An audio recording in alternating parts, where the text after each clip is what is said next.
This is the woolly bird's nest. The scientific name, if I'm able to pronounce it, Nidula niveautomentosa, and it's a fungi, and it has tiny spores in its little nest-looking shape, making it appear to be a bird's nest.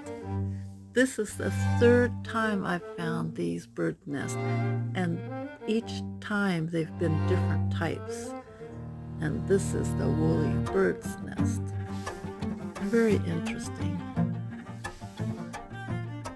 I found them today in Felida, Washington.